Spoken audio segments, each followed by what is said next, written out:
श्रीलक्ष्मी श्रीमहालक्ष्मी क्षीरसागरकन्यका उत्तिष्ठ हरिसम्प्रीते भक्तानां भाग्यदायिनी।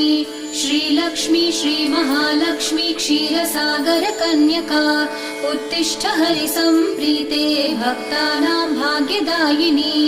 उत्तिष्ठोत्तिष्ठ श्रीलक्ष्मी विष्णुवक्षस्थलालये उत्तिष्ठ करुणापूर्णे लोकानां शुभदायिनी। उत्तिष्ठोत्तिष्ठ श्रीलक्ष्मी विष्णुवक्षस्थलालये उत्तिष्ठ करुणापूर्णे लोकानां शुभदायिनी।